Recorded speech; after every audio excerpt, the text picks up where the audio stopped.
Banishment of the Frostwolves, Year of the Dark Portal. The orcs had begun moving through the Dark Portal en masse, yet not all clans came to Azeroth. In the years after the Horde conquered the Draenei, several clans had lost themselves to bloodlust and madness. These included the Mighty Warsongs, the Shattered Hand, and the Bone Chewers. Warchief Blackhand had sequestered the overly aggressive clans in different parts of Hellfire Peninsula, where they could do no harm to the rest of the Horde. Blackhand believed that these clans would become liabilities if he allowed them to take part in the invasion of Azeroth. The last thing the Horde needed on a strange new world was to have its own allies attacking other orcs from behind.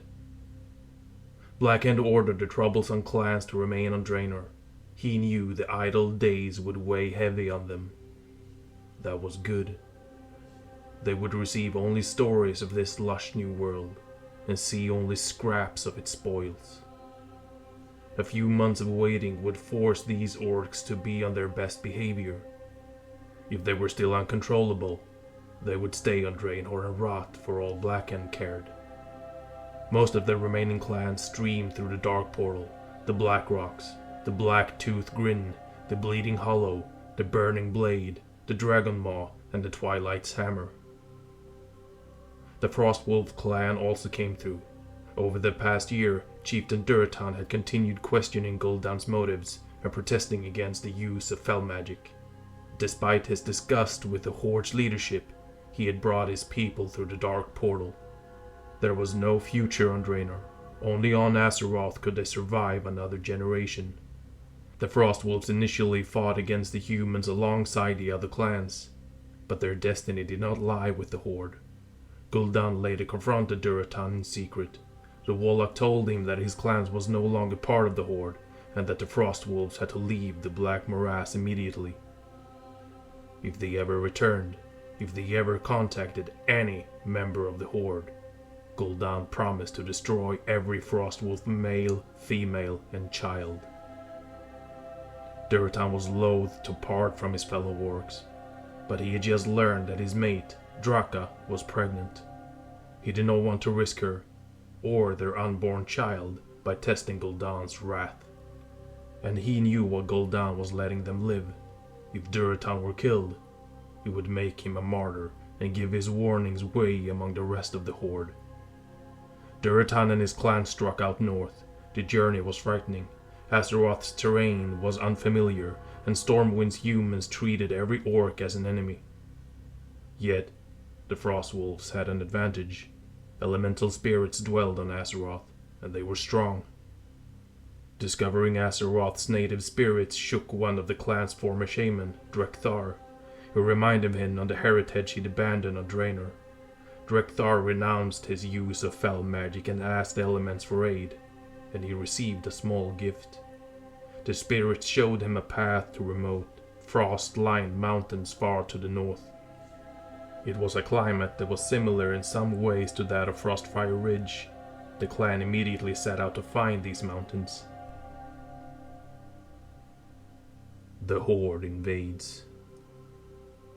The Horde's war for conquest had truly begun.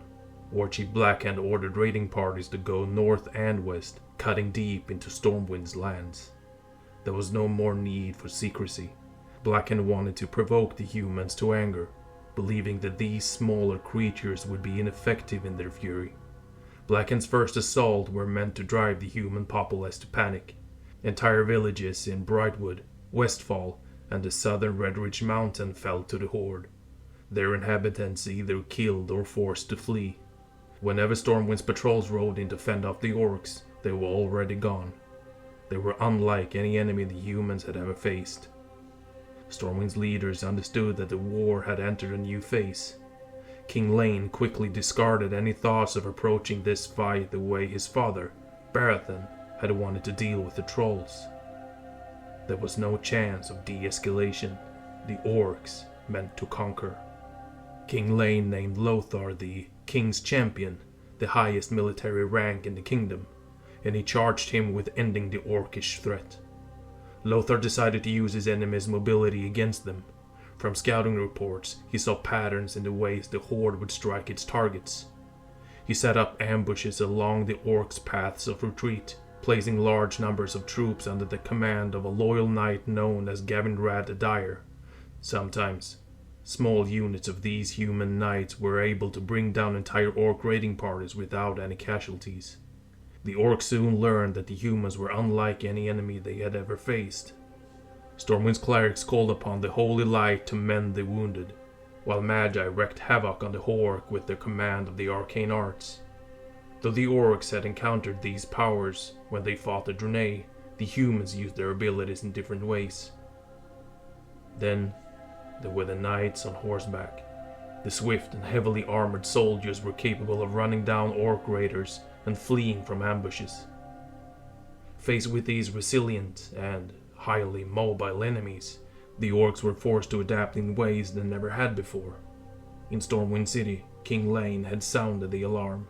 He dispatched messengers to the other human kingdoms, warning them of fearsome green-skinned invaders who had mysteriously appeared in the world. He asked for help, but received none. Lane's reports were not believed by any other leader on the continent. Lordaeron, the nation most likely to offer aid, had received contrary information. A visiting noble from Stormwind had attracted much attention in Lordaeron's court when he openly mocked King Lane, claiming that the fighting was actually a war of rebellion by disgruntled citizens. Lordaeron sent a polite response to Lane, wishing him luck against whoever was causing him such troubles. No soldiers were dispatched to aid Stormwind. It did not help that Stormwind had developed a reputation for isolation in recent decades, which many of their nations saw as arrogant. The kingdom had prided itself on standing alone. Now, it had no choice. Gurubashi resistance. Most of the horde's attacks were directed north toward Stormwind, yet a few raiding parties forged into the western jungles of Stranglethorn Vale. Chieftain Kilrog Deadeye and his Bleeding Hollow led these efforts. The region reminded them of their ancestral home, and they had aims of claiming it for themselves. Unbeknownst to the orcs, Stranglethorn was Gurubashi territory. Just as the humans had violated their lands years earlier, the trolls united to fight back this new threat. In the thick jungle, the fighting was unspeakably vicious. The trolls knew ways to strike fear into the hearts of their enemies. But so did the Bleeding Hollow. Generations of surviving in a jungle beset by the remnants of the Evergrowth had instilled a savage instinct into the orcs' warfare. Even so, the Bleeding Hollow were at a severe disadvantage. They seemed to outnumber the Gurubashi in every skirmish, but the trolls knew the land too well. They were willing to give up vast swaths of jungle to draw the orcs deeper into Gurubashi territory. The trolls would then launch bloody ambushes from all directions, resulting in horrific losses for the Bleeding Hollow. Had the Gurubashi not been so weakened by their attack on Stormwind, and by Medivh's defense of the city, they might have matched the horde in strength. Yet, the trolls could not muster the numbers to do anything but wage a guerrilla campaign in the jungles. But that was enough. When War Chief Blackhand found out how many orcs were dying in Stranglethorn Vale, for no apparent gain, he ordered the Bleeding Hollow to retreat and join the fight against the humans. The horde would deal with the troublesome trolls later. The Gurubashi did not pursue the orcs out of the jungle. The trolls remained inside their own territory, ever on alert for another invasion.